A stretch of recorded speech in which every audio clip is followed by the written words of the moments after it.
Well, I finally did it. I finally got some recording equipment, so now my guitar won't sound well compressed and thin and whatever else when I make videos because I used to record with my phone, but that's no longer going to be the case.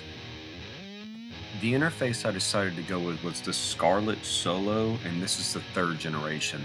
This is a really, really nice interface, especially for, I believe it was $100.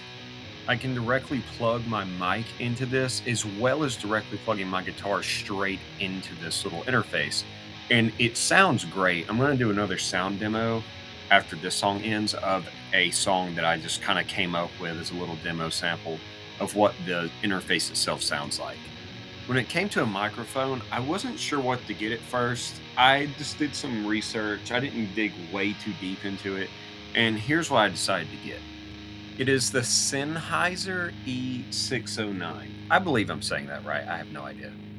Now, I will say, when I got the box for this thing, I thought it was going to be huge, but it is a little microphone, which doesn't mean it's bad quality or anything, but they really need to downsize that box because when I opened that, I was like, well, geez, that's kind of a letdown. But anyway, the microphone itself, the reason I got it was because you can just set it on the amp.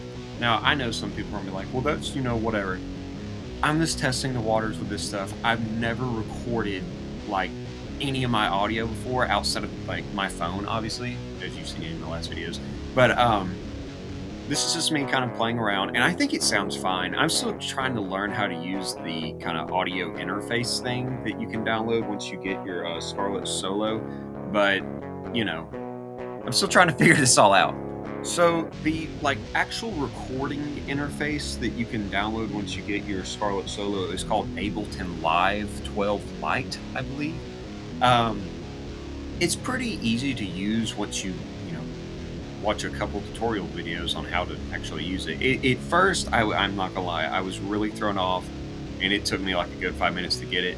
My only gripe with the system so far is that if you accidentally over-record on something, like you accidentally hit the record button over an audio sample that you'd already made, then it's gone, at least from what I've experienced, and you're gonna have to re-record that entire thing if you can't fix it.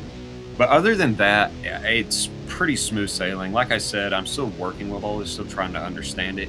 So I'm hoping by the next guitar video, I will have this stuff not fully figured out, but at least more figured out. I also went ahead and replaced the tubes in my amp. I replaced all, I believe, 9 of them, if I'm counting right in my head. Yeah, 9 tubes, and I got them all from Tube Depot. They sell kits for tube amps, so it's pretty easy to find what you need and just order it. To replace the tubes on the Deluxe Reverb, it's fairly simple. All you have to do is screw off this top back panel, and then once you get that off, you can easily remove these metal covers on the smaller tubes, and then after that, you just take those out, pop those back in, and then for the 3 big tubes, there's these metal kind of fork things that wedge it in place. You pull those apart, they come out, and then put those back in as well.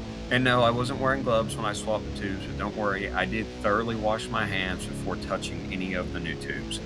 I know that the grease and oils on your hands will, interfere with them, so I took precautions. I just didn't wear gloves. And here are all the new tubes all set up and ready to go.